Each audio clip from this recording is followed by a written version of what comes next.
different season? Oh, they're the front row though. No, you're guaranteed to be on.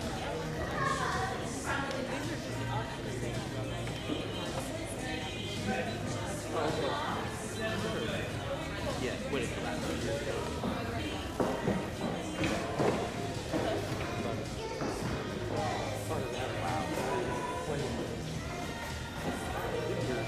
Your senior preparation is to open the chairs.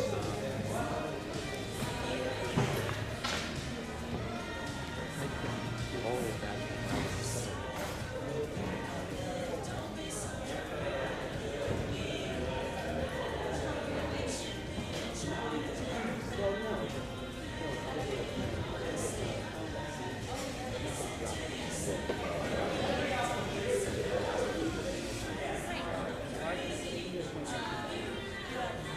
You know how I can find out? It's on the list. I feel like there are enough Jonas Brothers fans. But you're not. I thought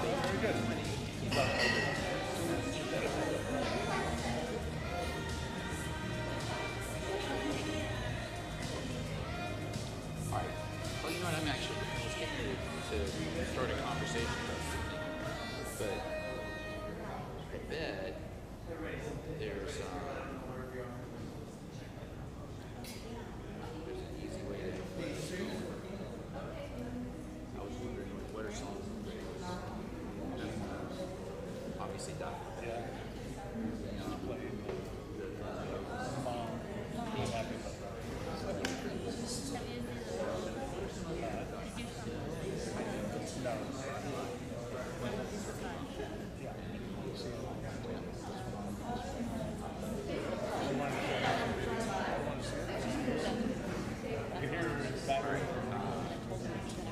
I read the lines when it was on, so I know what it's about. Peter Bjorn and John. Send it to you. I think it's not a hard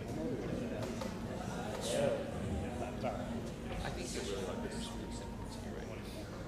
But it's got good music. Definitely heard of it.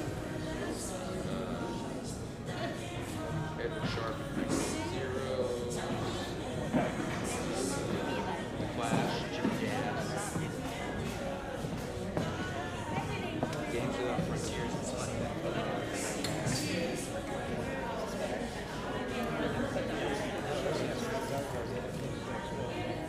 You'll hear better. Oh, I asked you.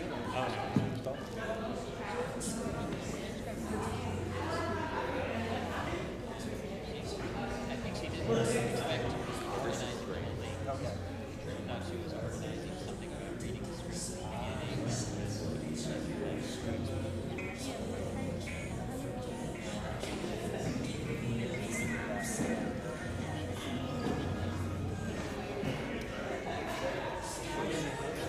All right, turn things off. But yeah, it was very much the case that in 1981 I would have told you. No.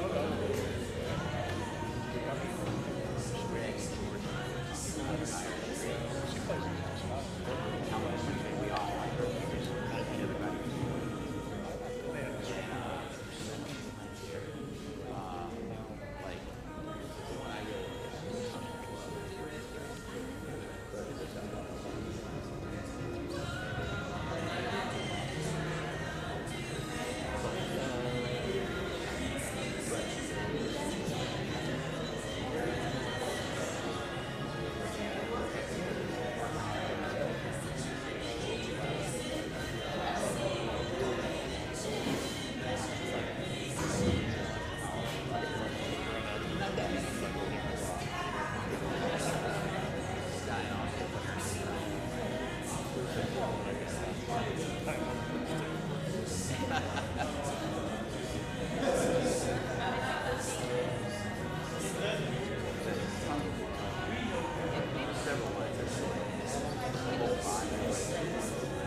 so fun right now.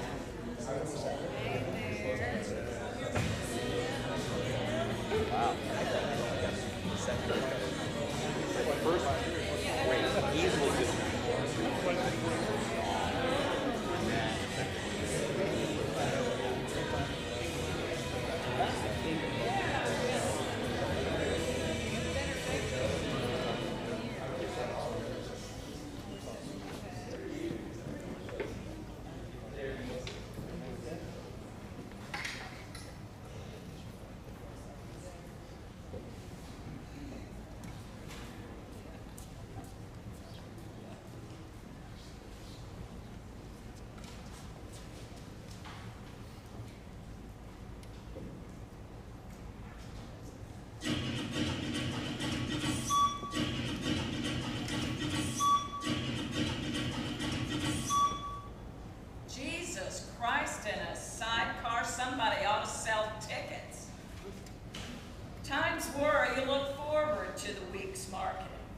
See a neighbor or two, Pastor Raymond on Friday morning if you came early enough. Catch up with Wanda and Doreen, the cashier ladies. Don't you think they weren't keen to every bit of, well, things not just anybody knew. It was spotless then. Used to joke with Carson, the stock boy, nice boy, little touched, I think, that I could see my reflection in those shiny linoleum tiles. People weren't in such a rush then. They'd stop and say hi, ask about the Little League or the PTA. People cared. You're romanticizing the past, Becky is apt to say. Things change, they evolve. How many times have I heard that one? But it is normal to have a healthy longing for things past. Like she knows healthy. Married twice in 10 years, that one. Kids shuffled back and forth like sacks of potatoes. Speaking of which, I do need to talk to that manager about the increasing mealiness of the red potatoes. It's just not acceptable. Becky, tried my best to raise that one right. Girl Scouts, Y-Teens, music ministry. Oh, she had a lovely singing voice. Uprooted herself and went off to study psychology at Loyola University as if any person could escape that den of sin unscathed. Healthy my foot. What's healthy about the aisles in complete disarray by 11 a.m.? Or underage, unsavory types storming the beer shelf like a herd of wild buffaloes? It's a shame and a sin. Oh, but this very store used to have the loveliest displays, so bright, so cheerful. You couldn't help but stop and admire those perfectly balanced pyramids of canned soup. You didn't dare take one, though. It was just part of the experience. The produce department was smaller then, but tiny, with a nice greengrocer who knew precisely which golden melon was perfectly ripe. Mr. Bellhar's was butcher, not Chucho or Chacho or some hung-out wet degenerate who doesn't know his T-bone from his funny bone. Don't think I haven't tried speaking to the management, even written letters to HEB headquarters. Deaf ears. Little Minnie, my Leonard's youngest, she's 5 now, and just as cute as a button. But Lord, she did inherit her mother's unfortunate gap teeth, not to mention chubby knees. Well, little Minnie came shopping with me, and I swear the child liked to have seen Satan himself when the butcher stepped out from the little plastic bubble to set out the grimy packages of ground beef. These frightful arms, plastered stem to stern with more tattoos than a ship of drunken sailors. Right there for God and all creation to see. Look away, little Minnie, I said, just look away. Mom, that's the way of the world, Becky tells me. Way of her world. Like a body's supposed to accept that state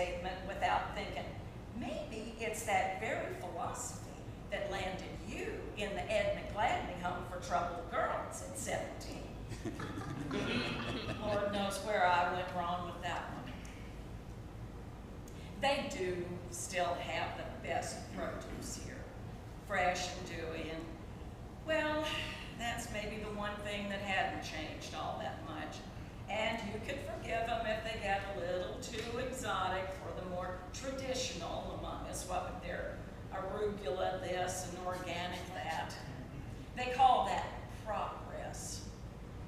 Entree and 2 sides been good enough for me along these 60-odd years. Been cooking since I could reach a stove, and it ain't all been fun and games like that Paula Dean would have you believe. I say they ought to give medals for stretching $1 9 ways to Sunday just to put real food on the table and not have your kids rooting around for frozen food, loose meat, or some gristly rotisserie chicken that comes in a box. That's not food. That's trash. And it's trashy there, I said it. People are trashy, and I'm not judging. When you come to this country, you best not come expecting a handout.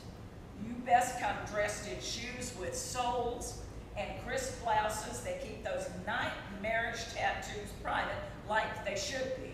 You best come with the common decency not to let your kids run up and down the aisles screeching in Spanish and carrying on like this was some kind of, well, I dare not even say. I mean, this is the HEB.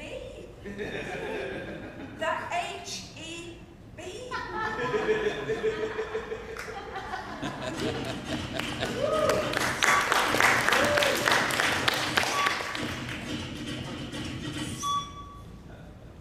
You know what I love? Food.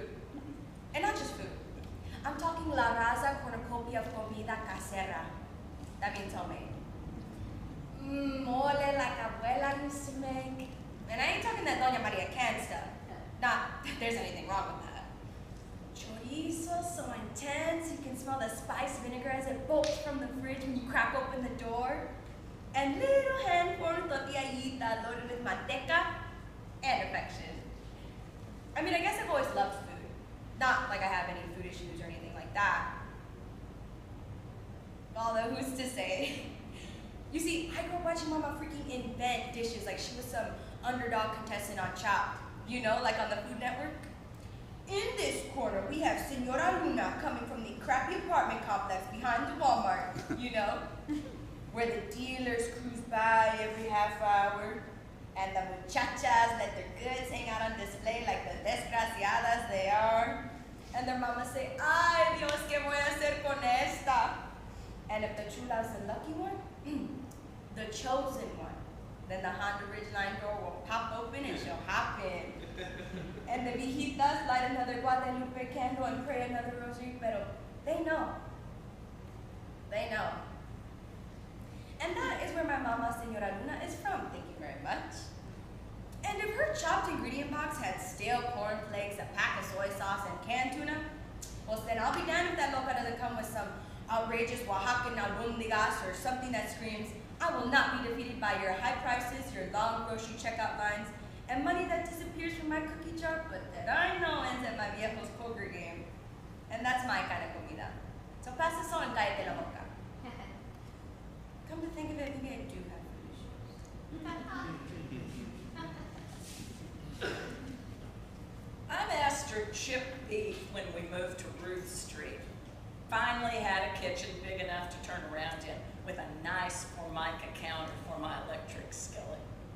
Oh, how I'd suffer over that chipped beef. Nelson was particular about that. Couldn't be too dry, couldn't be too saucy.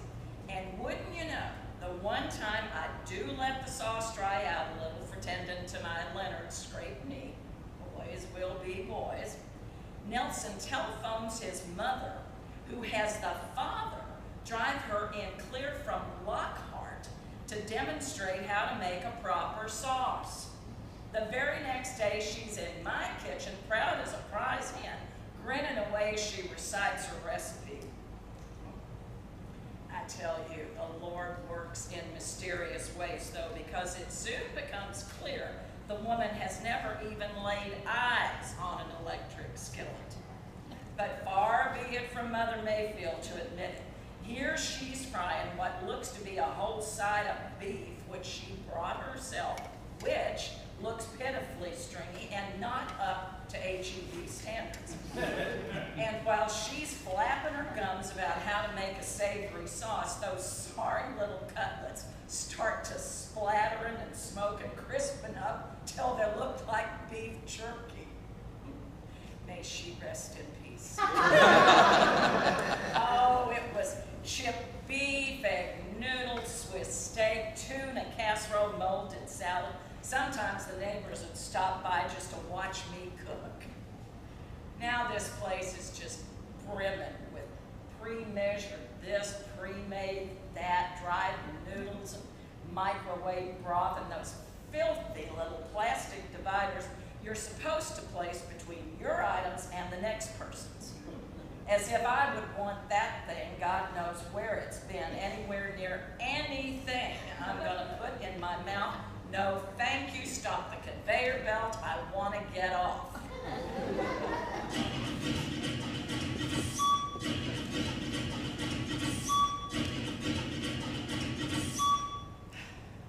My favorite part about working at HEB? The people. Of course it's the people. I mean, where else can you see such a vibrant display of true Texas pride? Over here, you've got the Latina mom lovingly selecting just the perfect beans for a family meal. And here, you've got the Hardy Hill country rancher haggling over the most heavenly cut of brisket. Whew. Kids marveling at the technicolor array of delicacies behind the bakery counter, and moms smiling and saying, just one. I mean, where else can you find that? You like that? Practicing for an audition to be in one of those MyHEB commercials. Real service, real smiles, real Texan. That's the smiles department at MyHEB. Barf. Ugh. Don't get me wrong, there's a lot worse places than working than at HEB, like Randall's, for an example. I mean, I really do like the people, but honestly, the whole one happy family thing can be a little much. Like, just last month, we were in the regional contest to see who could move the most combo locos. You know those paint-by-number meal bundles perfect for desperate moms and starving college students. It was a good one. Hill Country Fare Velveeta, pre-cooked ground beef, salsa, and tortilla chips. The stuff practically sells itself. But our doofus new front-end manager decides to put the display on aisle 7. Aisle 7! You know, known to 144ATX, our store code as the graveyard. Yeah, as in behind the dried Asian spices and potted meats graveyard. The whole display team misses out on day passes, the Schlitterbahn, and a paid day off. And you know what the general manager says? Oh, we'll get them next time. Now, who the hell is the doofus who put the combo local display on aisle 7 when you know damn well? It's not like it matters.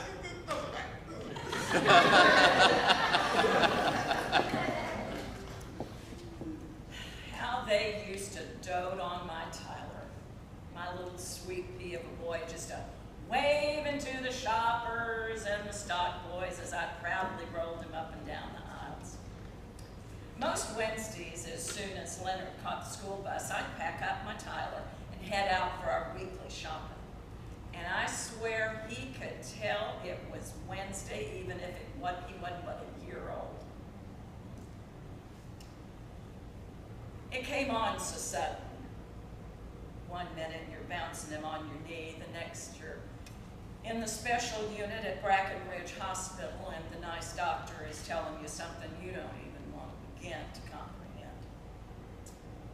And then things just spiral away. And then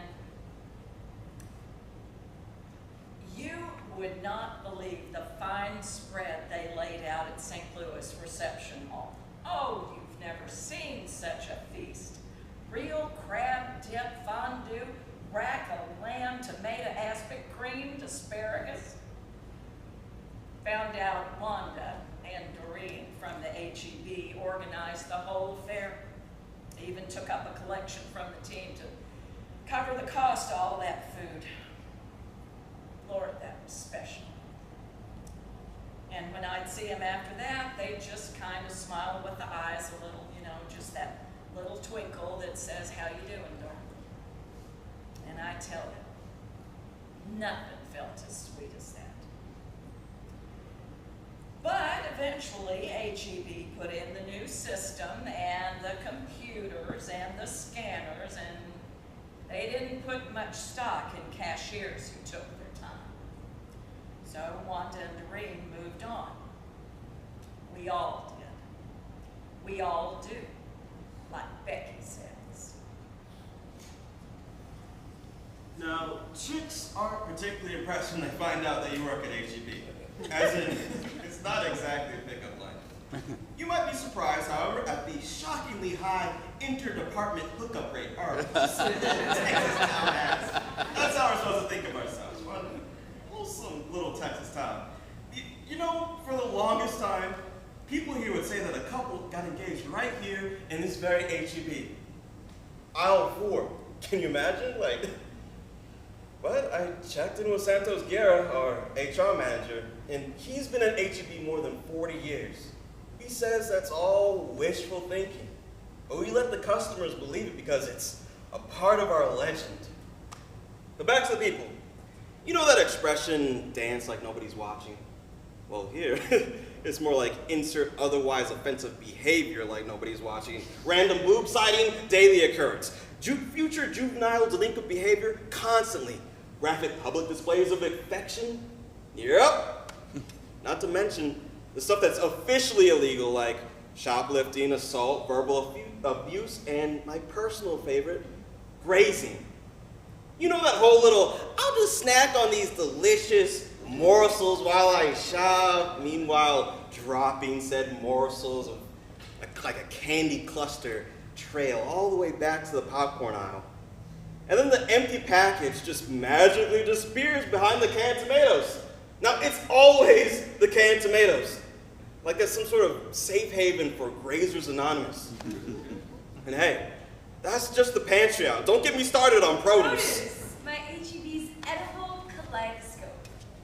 Mouth imagines, eyes unpeel, nose unwraps those sacred smells. I'm just a messenger. I spiral into a subconscious panorama brighter than any fluorescent shelf topper.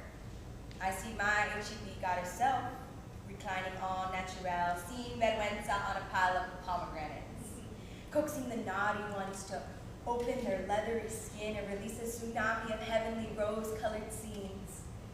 A stack of particularly seductive corn beckons, no, not corn, elote. Elote just dying to sacrifice its juicy goodness to be ground into masa that's earthy and sweet, food of my people. A gold-tinted fantasy where it floats like the rock star was born to be atop a bowl of homemade caldo. Or maybe just steamed.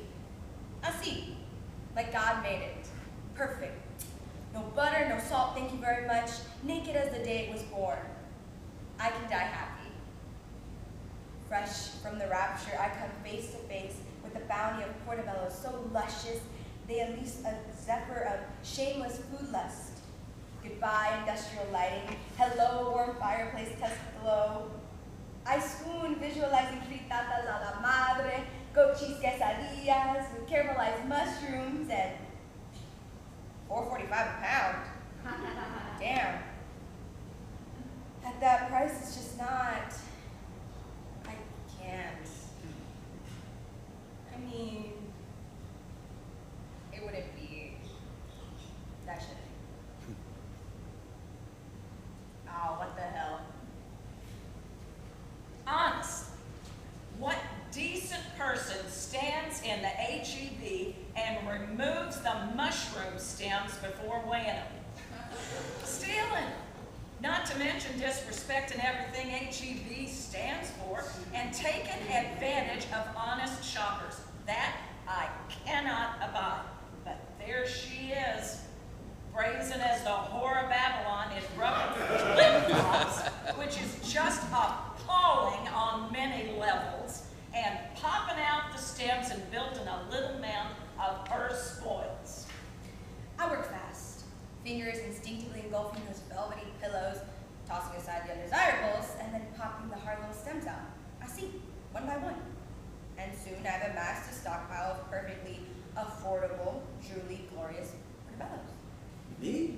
I'm supposed to stand there and smile a reassuring but not threatening smile while your kid vomits on the floor? I just spot mocked because he decided they had a whole flipping bag of powdered donuts. But that's okay because the patchouli chick is stalking me and asking me yet again why there's no diva cups in the aisle where you normally find that kind of stuff in some sort of freaky co-op kind of way, if you know what a diva cup is, because I sure as hell don't. If you're smelling or licking or fondling the food, well, that's okay too, because there's a place I take all of that and I do it all day long and I do it with a smile and I pretend not to notice that there's dried blood on your ear, that right testicle is hanging out of those 80s drawers, or that MyHEB has become my personal prison. Is anybody listening? I'm under the portobello spell. Gracias a Dios for this moment of... And La Genosia watches still. She's coming over now. Cabrona, furrowed brow, leaning over the cart of organic produce like a divining rod. She looks pissed. You're not actually removing the stems and just She asked, but she's not tossing them really aside. asking. You're not. Condescending You fake know, laugh. you just can't do that. Say something smart. I say something smart. Well, Standards. you just can't do that. It's just not right. It's basically stealing. What the? Stealing? I really don't see how it's any of your business. It is my business when people like you People like me. drive up the prices by blatantly stealing from. And with the stealing, I'm not stealing. Call it what you want, it drives up the prices for the rest of us. Well, I actually am happy with the prices here. So, if that's the case, why are you? Touche. So can we just agree to disagree? Ah, the point of no return. Any red vester can see it coming. That moment where one or more HEBers enters the nebulous no man's land, where my HEB becomes my soapbox, my tragic childhood, my unfulfilled 30s, my dead husband, my lame Instagramming post of a vintage vinyl on a turntable, my pile of rejection letters, my last stand.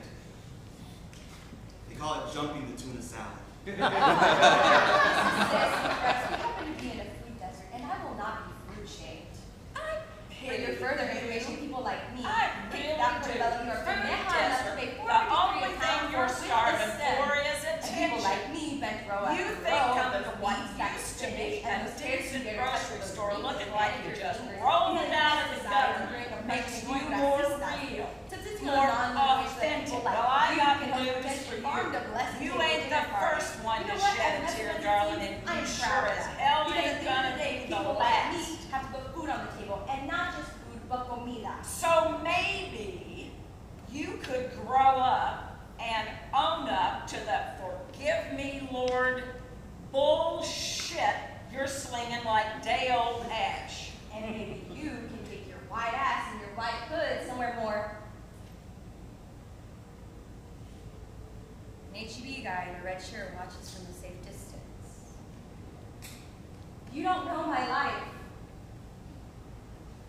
He says nothing. Just looks at us like, can't we just get along? Can't we?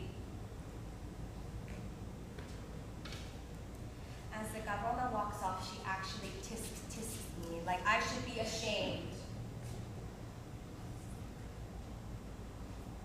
Maybe I should be ashamed. Maybe I should. I slink away, depositing my bag of custom destemmed portobellos 2 aisles over behind a row of canned tomatoes.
I don't know why we don't just go and drop off your prescriptions right now. I haven't told your father yet, dear.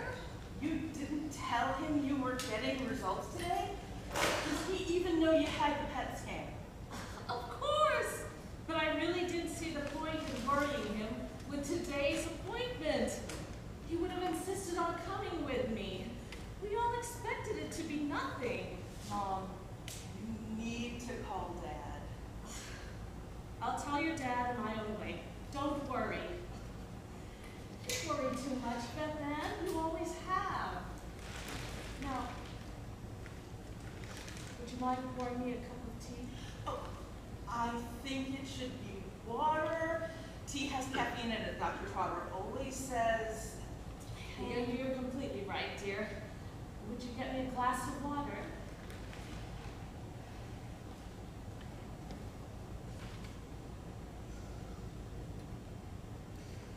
Always hated these shoes. You want lemon? No, that's okay, hon. This is fine, thank you. I'll get you some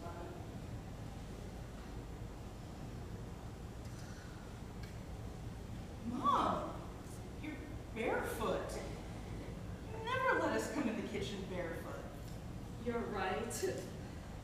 Sorry, that was a stupid rule. What's that, your journal? You know, I read that journaling is very healthy. It's therapeutic. Yes, dear. Yes, you're journaling, or yes, you know it's therapeutic. Bikini wax. Yes. Bikini wax. Bikini what? Bikini wax. I think I'm going to get a bikini wax. A bikini wax? Why?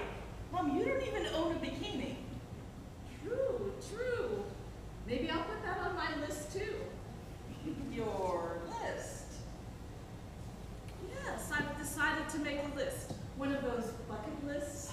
For heaven's sake, Mom, you don't need a bucket list. We beat it before, we'll beat it again.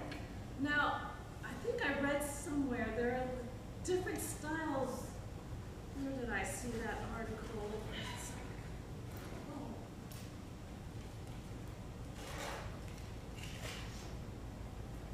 So, what exactly did Dr. Trotter say? Specifically? I wish you had told me before your appointment. I could have taken you, gone with you. Where in here does it say? Here, Cosmo, and here I think. What's the results? PET scan, CT scan? Yes, here it is. It has pictures of all the different bikini waxing styles. Kind of like when you go to the salon and flip through the hairstyle books before you get a haircut. Well, I guess it's kind of a haircut. So there's the American wax. I guess that's just the regular style. And there's the French wax. That looks interesting. What are you talking about? The different styles of bikini waxing, dear. Look at this. Look at this, the French wax. What do you think? Looks kind of like a landing strip. I like that one. Then there's the European, the mustache. That looks just like the French one. Hey, Mom, pick up that. Oh, Brandy, leave that thing outside. Is it the floral dirty? Yeah, and get it stolen. Do you know how much this thing cost me? I don't think so. No, it's fine, dear. She always brings it in. It's her baby. Mom, I'm so sorry. No, it's okay, sweetie. Randy, so we look at these bikini waxing styles. Which one do you like, dear? Mom, can we get off the waxing? I think we should talk about your upcoming treatments.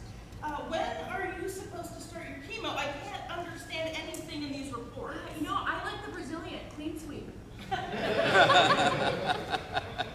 What? Oh. Oh, I see. Oh, I know. The Brazilian looks just like an 8-year-old little girl.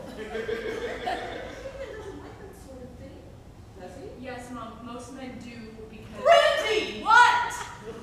Mom's treatment? Could we please? We need to coordinate our schedules. I've got some vacation time coming up. What about you? Calm down. Mom's picking her bikini wax. Girls, what's this mean? What's the JJ? Ooh! Calm down. Calm down. Do you know why Mom wants to get a bikini wax? Dad wants it neat and clean. Nice. Randy, real nice. What was the absolute most inappropriate thing to say? She's making her bucket list. How about the postage stamp? Looks hard to maintain. What's wrong with a bucket list? I got one. For God's sake, why the hell do you have a bucket list? You're not even 40. I've had one since my 25th birthday after those girls on campus were shot. You never know when you're gonna go. That's what I think too, dear. Both of you, shut up! Mom, you're not going to die. You don't need a bucket list. I'm pretty sure we're all gonna die one day. It's pretty unavoidable. Reggie, will you shut up? Well, now, girls, please, it's okay. No one said I'm dying tomorrow. I just have some things I want to get done. Things I've been putting off for too long. Surely there's no harm in tying up loose ends, adding a little excitement. Might even be therapeutic, don't you think? Maybe, but a bucket list just sounds like giving up, and you can't give up. No, it sounds like embracing life. What else do you have on the list? Let's see now. I've always wanted to go skydiving. Ooh, I highly recommend. Biggest physical rush of your life. Make sure to pay extra for the videographer. They'll cut it with music and everything. You are not going skydiving. At your age, way too dangerous for your knees. I'm not that old.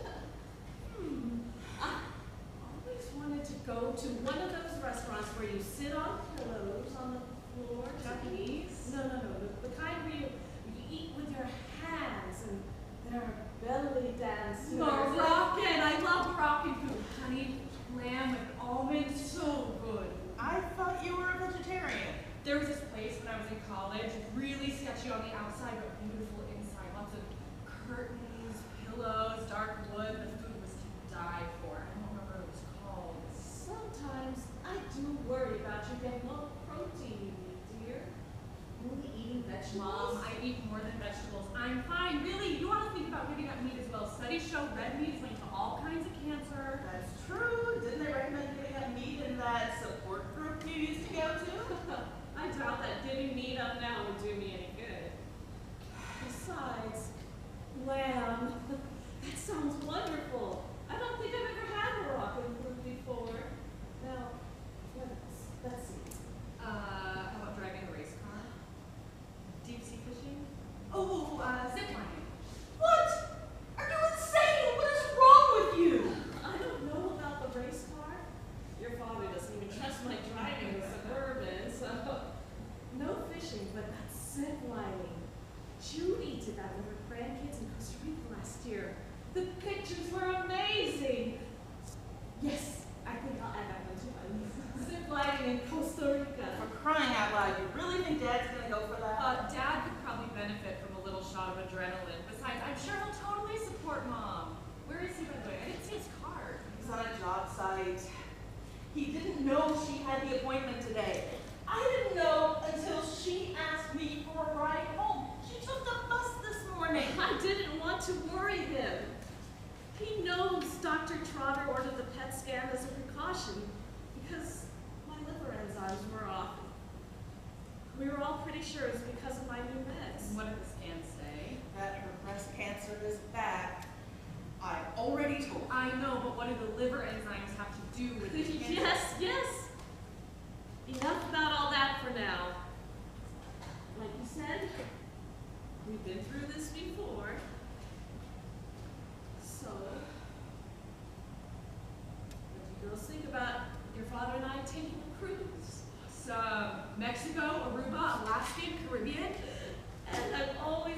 to ride the camels, see the pyramids, oh, and swim with the dolphins. You could do the dolphins on your cruise in Mexico and cross 2 things off your list. Mom, unless there's something I'm missing, I really don't think you can plan any trips right now. You've got chemo scheduled, right?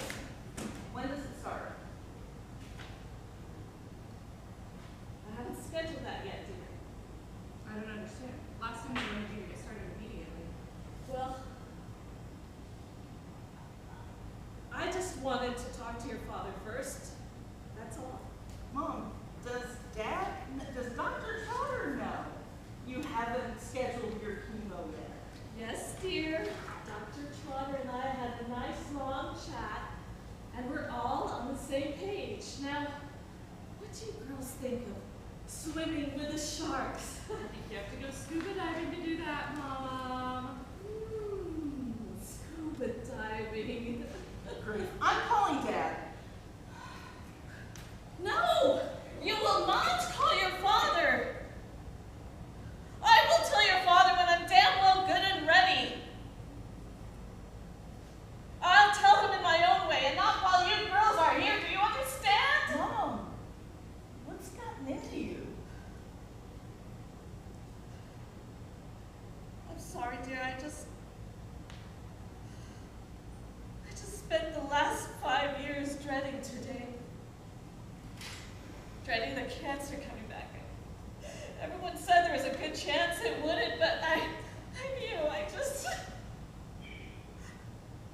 knew. All this time you never said you were worried. You said gone and good riddance. I should have you worried along with me. You were in grad school and you were in the middle of a divorce. I really didn't think you needed the extra burden. All this time, I've done as I was told. I took the treatments, felt horrid, no appetite, lost my hair, took my meds, ate right, yoga, support groups, all of it. Here we are. But Mom, it worked. You were in remission for what, 5 years? 5.5 years. And the sooner you start treatment, the better. You'll do your treatment again, and you'll get better again, go into remission again, right? Right, and I know it was rough going for a while, but we'll be here more to help you through it. I knew you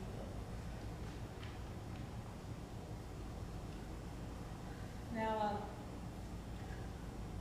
feeling a bit tired. I think I'm gonna go lie down and rest. Good idea. We can just finish unpacking the groceries, and we'll wake you up when Dad gets here. No. The best thing you could do for me now is go.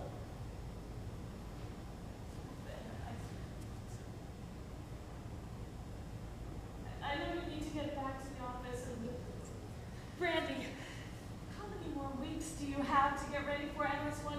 Mom, it's fine. I still have 3 weeks. Go on and finish your ride, dear.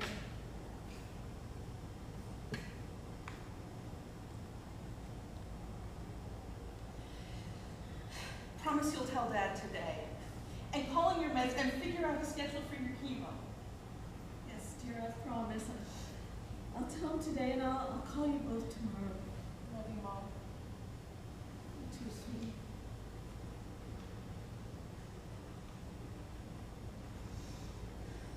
Mom, you know I'm here for you, and Brandy too, and Dad. Love you, Mom.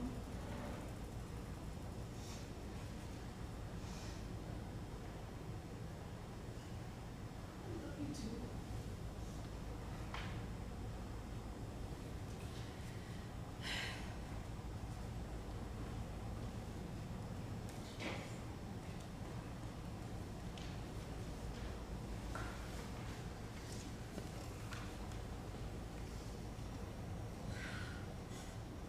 Okay.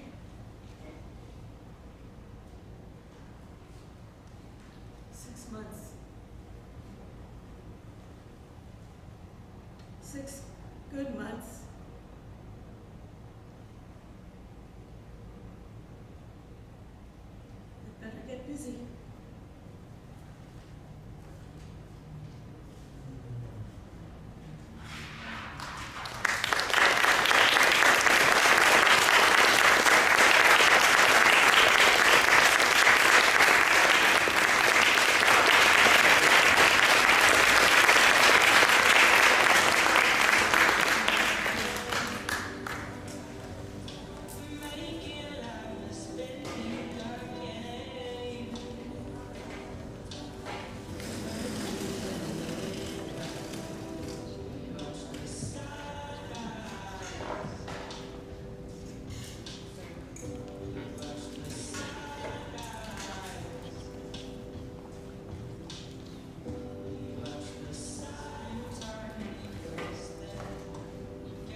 my hand, who's the prettiest in the land?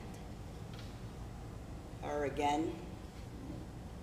Lines in the sand, lines on my face, smaller than the eye can detect, but I can feel the foundation leaking. Still got it for now. Still got it.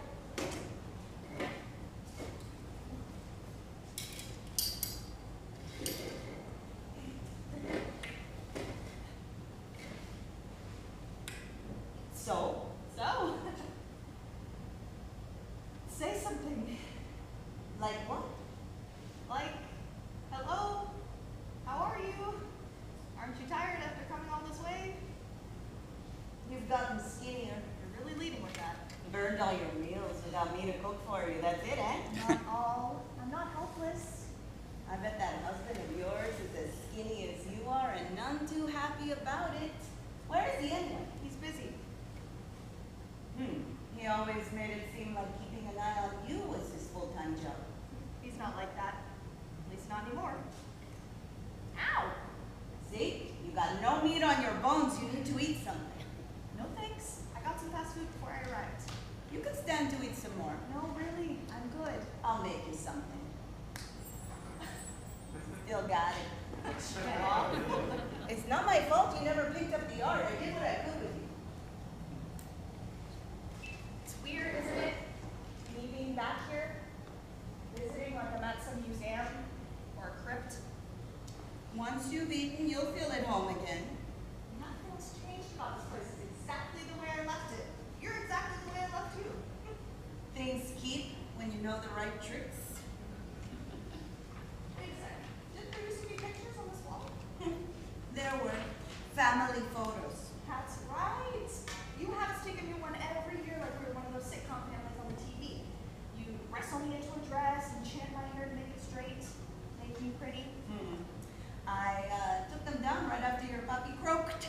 Tossed them in the trash. Tossed them? They were nice. They were us. You, me, and Puppy, close together, smiling, hugging. Ghost photos of ghost people. I couldn't look at them anymore, not with your father dead and you busy, like your busy husband. Well, you used to talk my ear off when you were a kid. Now you got nothing to say. I'm thinking. What is there to think about? I'm your mother. That's the problem. What's that supposed to mean, eh? Before I got here, I saw this thing on the news, and it was crazy. It was a car chase. No. If you'd let me finish, I could explain. It's always a car chase. People all over this country are dying, but we can ignore that and watch some asshole dodging traffic like they're the first one to ever try it. Don't they know that once the chopper shows up, it's game over? It wasn't a car chase. You could have said that. I did. You never speak up. That's how you get cut off or run over. Can I finish? Watch your tone. I'm making you food and everything. I didn't ask you to do that. I said I was full. You show up at my house, I feed you, you're grateful. That's how it is. That's how it should be. Hi, Mommy. Thank you for the food. Before I got here, the news was going on about Britney Spears. Do you know who that is? Some dumbass celebrity. She's not dumb. He's some regular-ass celebrity then. Who cares? Get to the point before we're both dead. God, you were always so bad at that. The point is, Britney Spears shaved off all her hair and now she's totally bald. Wow. People must be real bored if a haircut is news. It's news if it's Britney, I guess. She's been on a lot lately for stuff like that.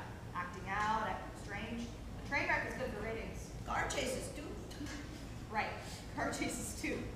People like to peer in on an explosion and tell themselves, at least I'm not that bad. Helps them sleep, I think. Not me. I don't watch the news. Maybe not you specifically. This Britney Spears bitch. Cheers or the mess. Don't cut in when I'm talking. Sorry. This Britney Spears is a dumb bitch. If I were rich like that, you wouldn't see me doing stupid shit. I would take my money and mind my own business. It's easy for you to say. It's really the mom's fault, though. Should have talked some sense into her when she was little. I bet she let that girl run her mouth, do whatever. What she needed was someone to kick her ass when she acted up, and then she wouldn't be acting up now. Do you think I'd look good if I shaved my head?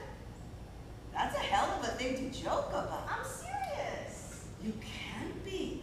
You'd look awful. Maybe not. Maybe it'd be a nice change of pace. Come on, try picturing it. Just a little, huh?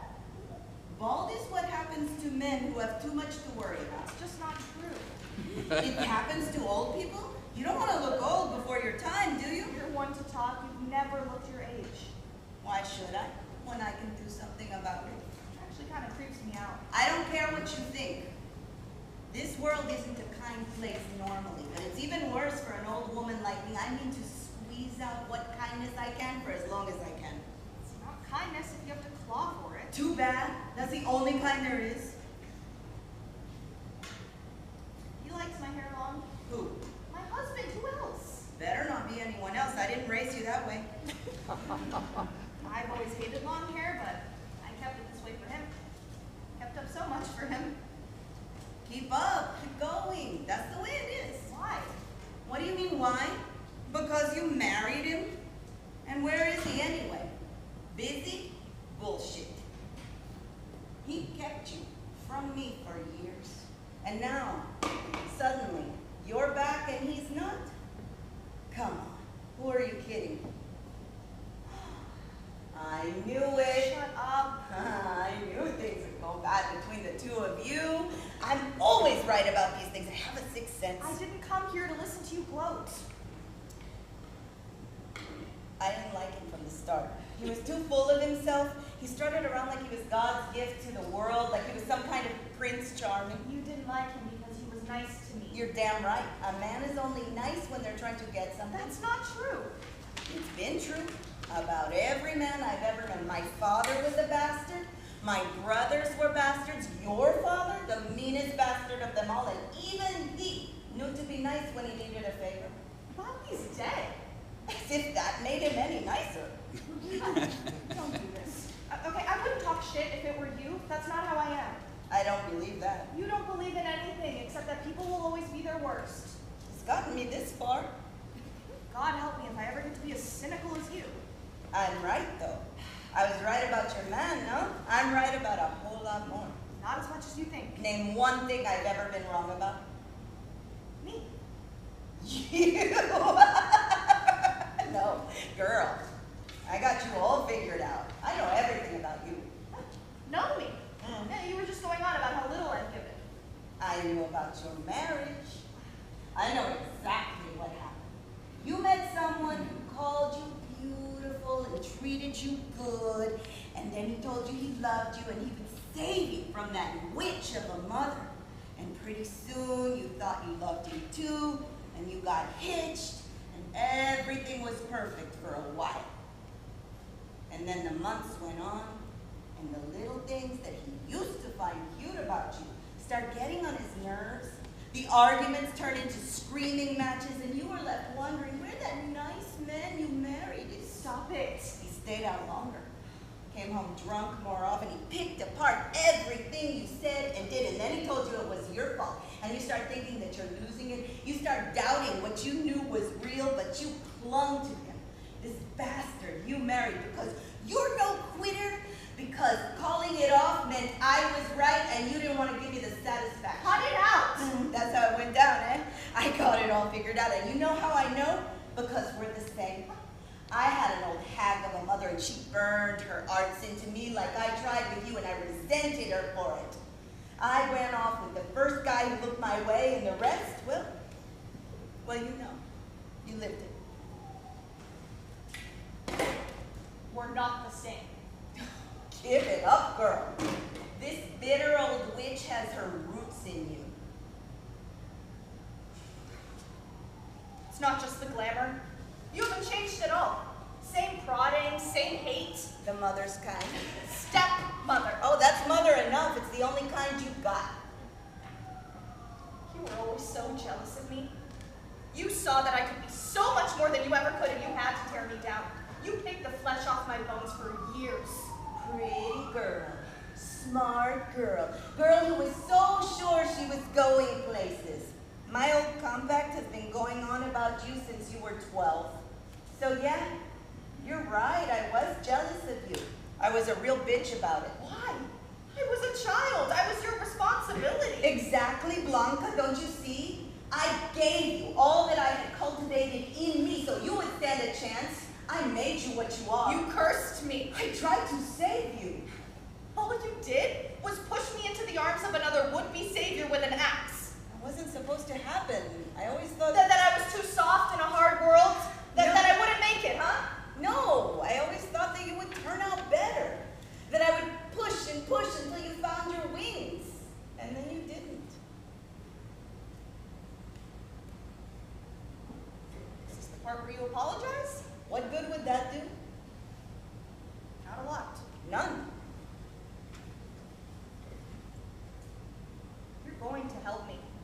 The way only a mother can. You owe me that. I gave you everything I could. There's nothing left. You still have your life? Why are you here? It's not to catch up with your mom.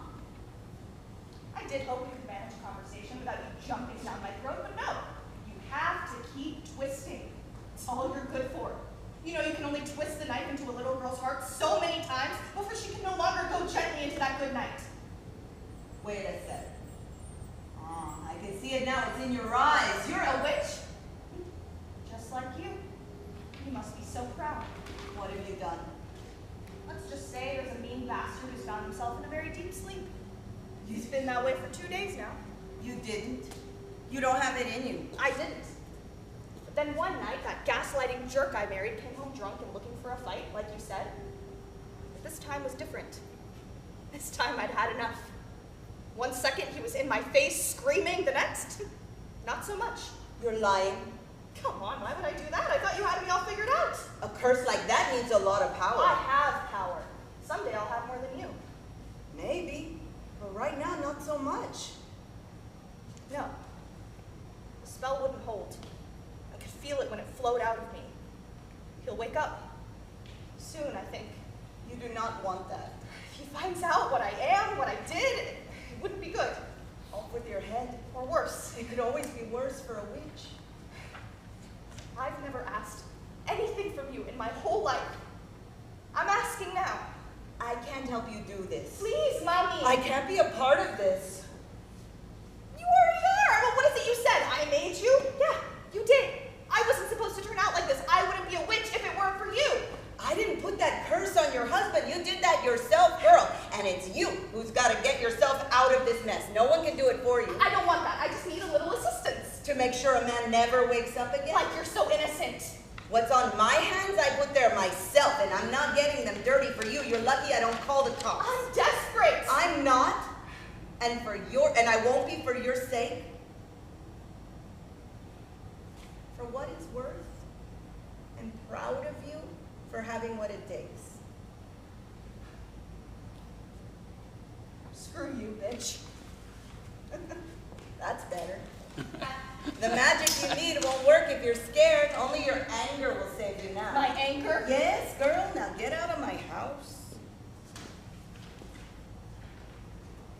Lines in the sand, lines on my face smaller than the eye can detect, but I can feel the foundation eroding. I can feel it in my pores. It's leaking. Why are you dragging your feet? You're running out of time before you wake up. What are you? I didn't want it to come to this. I had hoped you would agree to help me. You know, you could have lent me your power with no fuss, and then after, it doesn't matter now. I didn't come here to leave empty-handed. You know, we're like an Ouroboros, you and I. A snake eating itself. You fed off me for years, and now I feed off you. When I'm done with everything, the first thing I'll do is shave my head. Like a Latina Britney Spears or something.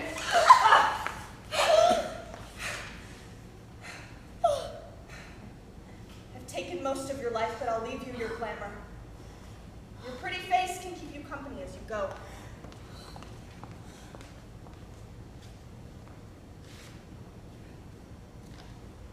I loved you, you know? I loved you so much at times I thought it would be the end of me. Thank God it wasn't. Thank God you weren't.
This air is amazing! I don't know why humans gave all this up to live in tiny boxes. Because my tiny box has a memory foam mattress and a hot shower. We're almost there. Stop being such a bear. Don't call me a bear. You're a bear. You're the one who likes to go to the bathroom in the woods. Bear. There. Oh, bear. Should we throw something at it? Oh, I know. Let's call it names to make it feel bad about the way it looks. No! Don't you remember any of the stuff they told us at the ranger station? Clearly I do not. Hold on. I'll try to find that ranger fill station I was watching before our trip. This bear has the whole giant park to hang out in and wants to sit its bare butt right where we need to walk. Are you sure we shouldn't insult it? Welcome to your national park. Our national park system Oh my was God, skip created. ahead to the part about bears. Fun! Learn all about the great outdoor. Let's learn to be bear aware. Start by showing the bear respect. Then identifying yourself as human. Remember, most bears really just want to be left alone. This bear and I have a lot in common. Okay, let me try this. Good eventide, Yonder Bear. My companion and I, forsooth, wish to walk along this trail. Would thou mind moving thine ass along? If it pleases your bareness. Stop it. What? I'm showing it respect. It's not my fault. I appreciate nature more than you do. Bear, according to this, I am a registered human and therefore should not be eaten. Bears may snap their jaws or pretend to attack in order to get you to leave them alone. This bear and I might be soulmates. You will also want to wave your arms and immediately pick up small children. All right, Bear, you asked for it. What if we don't have small children yet? I didn't know I needed them for a bear attack. This isn't really an attack. That bear's just sitting there despite you antagonizing it.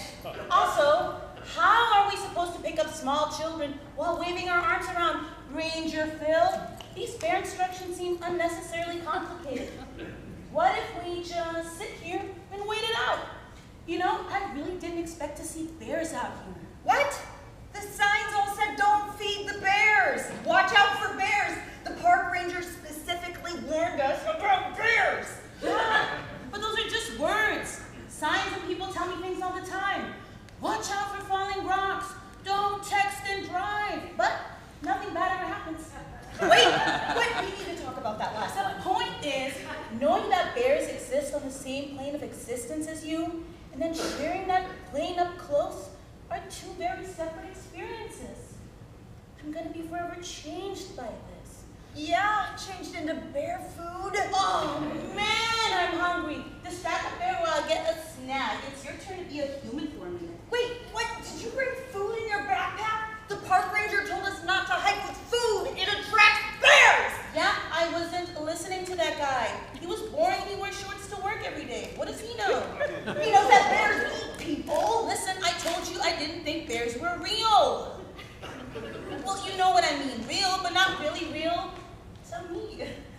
Oh, right, something doesn't directly affect you on a daily basis, then it doesn't exist. Good to know. So you're empathetic, selfish. I can't think of the word for this behavior. I prefer to think of myself as stoic.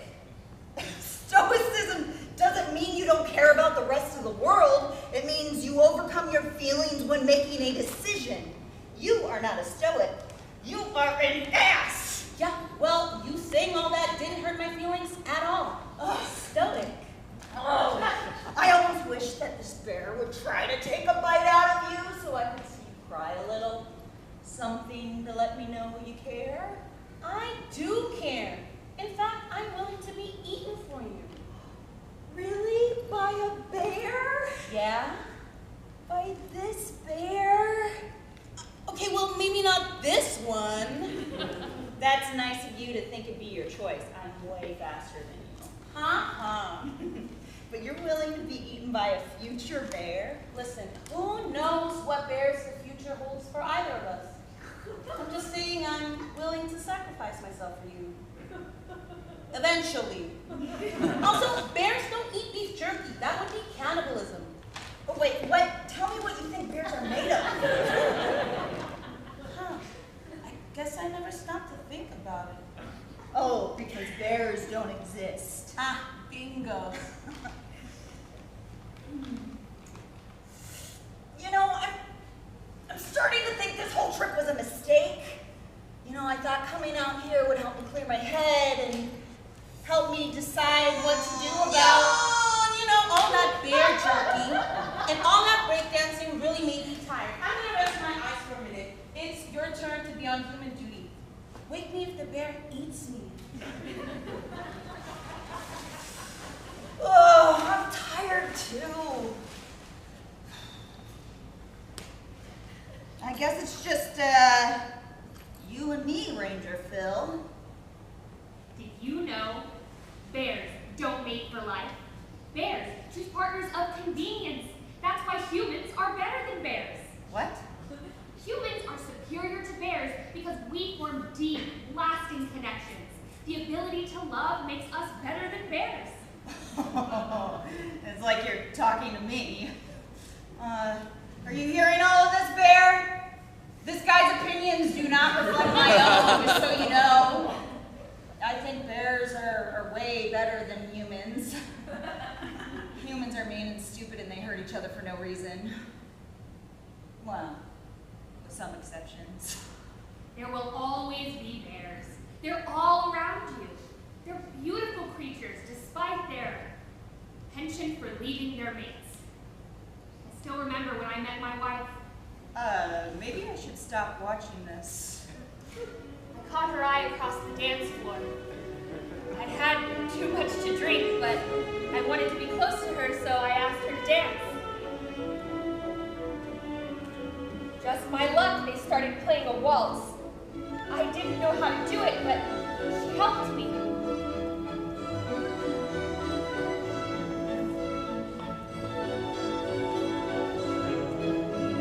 I immediately knew I loved her. 1, 2, 3.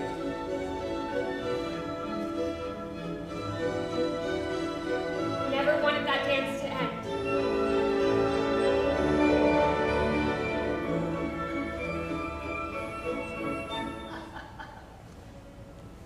Elise, I never wanted you to leave.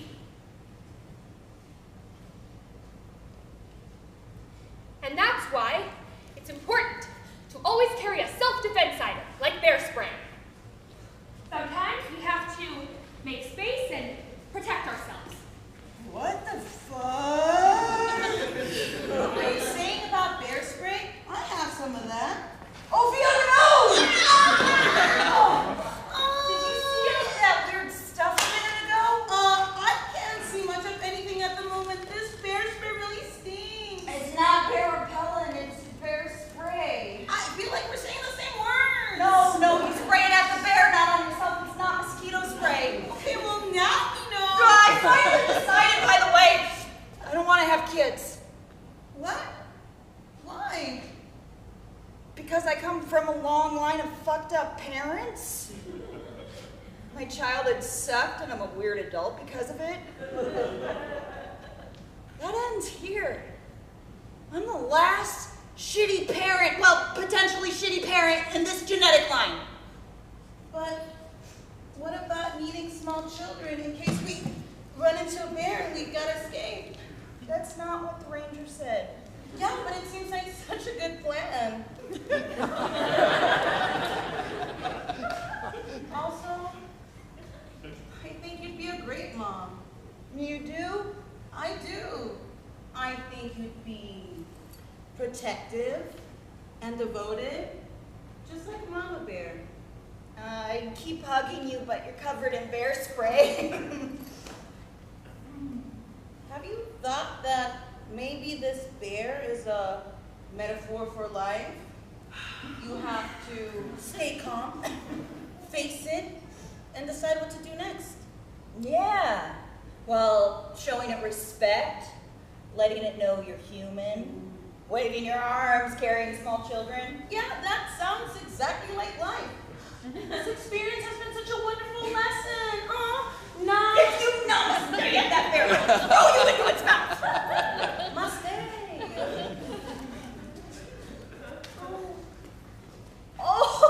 Oh, look, you annoyed the bear into going away. You ready to race back for that hot shower?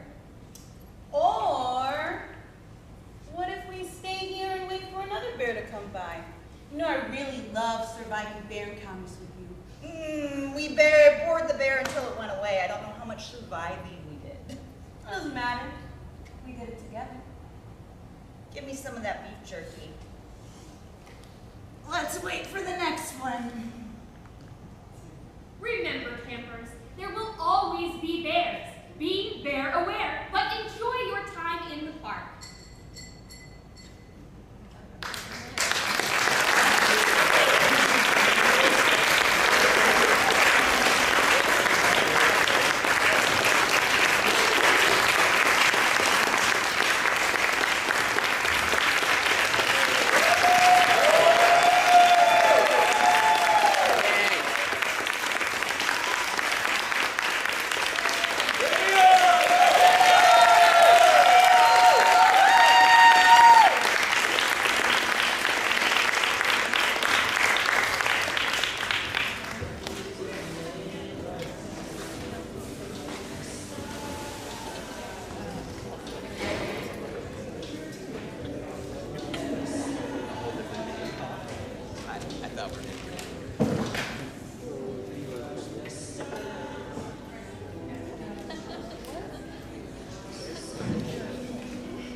Thank you everybody for joining us tonight. We have Raul Garza here, the playwright of MyHEB, and we will just do a quick Q&A. So if there are any thoughts that you'd like to share and or questions to ask him, he's here to answer all that.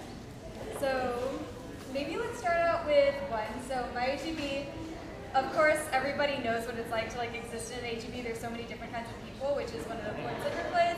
At any point while you were writing it, were there possible like other characters that you could have put in? So there's other characters, I think, in there now, kind of hovering around that we see. We know them through the way they describe them. So some of them are really, really wanting to be seen and heard, like Becky, Loretta's daughter. We wonder about her. We wonder who else maybe works there a little bit. I mean, Mama Luna. So I think there are some other folks who could potentially pop in if this piece grew into a longer format. Yes? Yeah.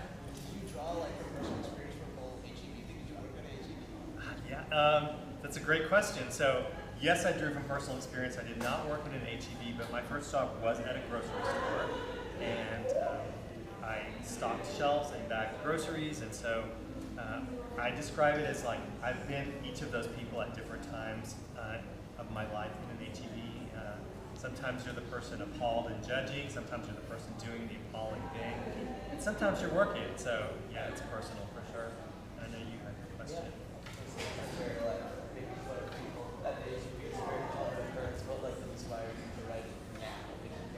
So I think we all have a space for HEB in our hearts, and so we feel very comfortable there. And I think it's a place where we do, you do tend to watch and say like, at least I'm not blank, or at least I didn't just break that jar of mayonnaise on the floor. I mean, you can always like feel better about yourself by going to an HEB. So in a good way, and then they're all, you know, plus it's just a wonderful place to kind of watch humanity happen.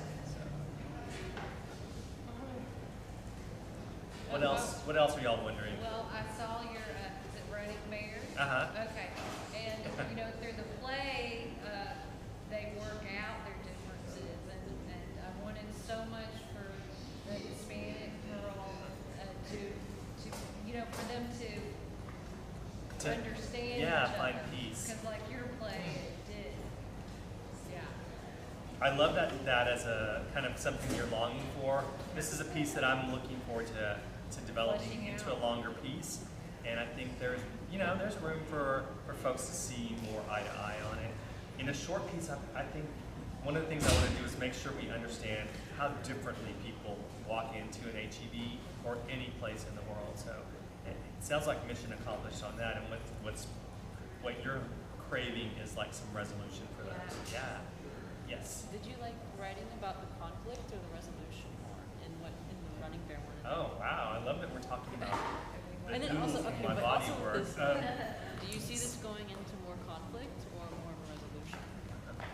These are great questions. So I think the conflict is existential in this one. So it's not about it's going to be about whatever she ended up doing in that day, because they exist in planes. So I think we get that they're different. They're oil and water here. So I think what the most challenging, rewarding thing would be is to develop that resolution in this work, because it's pretty clear that they come from different places. They see the world differently under the fluorescent HEB lights. So. What else do we wonder or see ourselves in? Or I'm wondering something. Mm-hmm. So, since you drew on, for each of these characters, I assume that you like reached into different parts of yourselves and like different times in your lives to fuel the background of these characters. There's a range of different ages within this, and I know that you probably are not the age of our Loretta, but do you feel like the span of the age of the characters kind of correlates to like the perspectives that you had in your life at that point? Oh, it's pretty flexible. So yes and no, it could be. I think that's a very, very clear way to understand distinction and conflict among people, is to start them off at different ages, and it's something that happened in Running Bear. But it doesn't have to be. It could be, they could have been all the same age and have different opinions, different backgrounds, and walk into that store and have the same conflict. So did I draw on, I think I'm just as likely to be any of them at any age and have been that. The characters that I did draw on, I do remember as being like the actual cashiers really influenced Loretta because of the ways that they interacted. So, yeah. These are really good, deep questions. I love it. Yes? Okay. What is the Diva Cup? Now that's a deep question. So the Diva Cup is an organic and it's a natural device to use instead of something like a traditional tampon or pad. And it's what it sounds like. And it's not at HEB. Yet. What was the last thing you bought at HEB? Oh my gosh. Okay. I know, let me think about this because I just ran in there. They have a tube of shaving cream, shaving stuff that I really, really like. And it's the only place to get it at the HEB. And that's the last thing I got there. But it's basically like a pantry. It's like whatever when you need, you just get that one thing. And so I also got some cilantro there while I was getting the shaving cream, and some frozen potatoes. Yeah. Great question too. Keep them coming. These are great. Time for maybe like one or two more. Let's talk about this was a great showcase. I mean, what popped for y'all in some of these others? We had conflict in the other shows too, and resolution. What sticks with you? Because I've been longing to talk about some of these. No, I still want to talk about here. Okay. Because I could pick up right away that Loretta's life was out of control, and it's like, I want HEB to be organized because I can't control this. And every so often she'd say how messed up her daughter is, and then she'd go back to, well, this is supposed to be, predictable. Yeah. And so it was just interesting to think of how our lives, that entity can be its own character. We project our needs on HEB for sure. Absolutely. I mean, we were discussing how traumatic it can be when HEB changes something, like the littlest thing that you loved, or they just moved it over one aisle. It can just like rock your world in the weirdest way. Yes. Do you think you can incorporate like curbside into it as well now? Like putting the groceries in the back. I think that curbside. I can understand how that could be really, really troublesome for the folks that we have now, because I think Loretta might just be like, what in the hell just happened to the world? You don't even get your groceries in a grocery store. And I can see that being also like, am I trusting someone to pick exactly the perfect portobello, or like what a pain in the butt it would be to work under that. So these are really good dramaturgical suggestions. I'm really learning a lot here. Yes? So obviously in that whole situation, we're seeing people who are demographically different, and they're at different stages of their life, and they have different things going on. But one of the things that struck me was like core personality differences, like when she was talking about the chipped beef. It's like, oh, you see every part of your life as a combat that you have to do, and I don't know if you thought about that, like not just sort of where are these people in their lives and how they've come together in this moment, but who are they at their core? I do think that that's a really important aspect that I like about the characters right now. I would love to build out more is how much can we see about what's at the heart of each of them, the further in we get. And as we're talking about Loretta, the older character, as she's describing herself in her greatest moments, her victory moments, like mastering chipped beef and things like that. And those were things that meant a lot to her. And so you can see how that's reflected in what she wants out of the grocery store, where someone else might want the food that they could never afford to have as a kid. So I do think it is related, as you're describing, to their core, and it makes them who they are. I was going to say, I think that was the part of the night that was my favorite, was the way that you displayed everyone's core after that. Thank you very much. I'll ask you a question. What changed about your perception about them? Well, I mean, when we first meet the main character, he's doing his little audition, and we're all falling for it because it's the HEB. When you first meet Loretta, you're like, oh, you're a country egg who's got like this stick up her ass, and she has a reason to have the stick up her ass. She's like keeping a household together for losing a child. You have someone who's struggling to get by every day. She's kind of got like a happy-go-lucky spirit about her. You don't really see it till you get to know her a little more, but like when you put those kinds of people together, there is no resolution. It's kind of like why I liked that there wasn't really a resolution, because people argue today, and there's typically one over here, one over there, and a bunch in the back going, shut the fuck up. Like, can we all just not over something so useless and small? Yeah. That's what I like about it. Thank you. Wow, it's very articulate. It's beautiful as a writer and as a company to have such profound feelings and thoughts about such a short little piece that's just about something that we all see and take for granted somewhat every day, our beloved HEB. But I love holding the space about that. Yes? Are you considering extending this, or is this just kind of a service? So I'm really, my thing is long. I have trouble getting things into a shorter format, so I really, really want this to be a full-length piece. And so part of it's like, wow, it's its own little, wonderful little thing.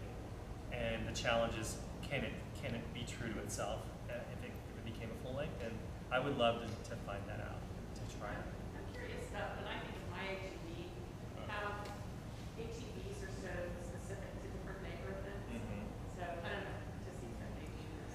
You know, I think about that too, and I thought about that in the development, but also how as neighborhoods completely change, the HEB completely changes. Like the one on North Lamar, that probably used to be like where the junior league women would shop, and now it's like La Raza, and they're everywhere.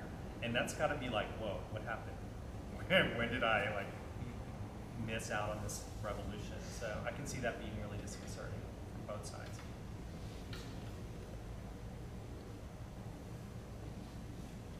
All right. Any final last question or last thought? Yes. I just really enjoyed the way you were able to bring back the wall to and the HEB music that you put in halfway through, I thought that was Thank you. I'm impressed that folks can remember the canned tomatoes because they come in kind of early, but they get the little callback at the very, very end. I could feel y'all tonight kind of leaning into it because you're like, I know where she's going to go with this. So that felt really good. Thanks to the company, thanks to the supporters of the company and the fantastic performers and tech for this. It's a privilege. Thank you, and thanks for chatting with us tonight. Absolutely. Let's Thank do it you for again, joining y'all. us.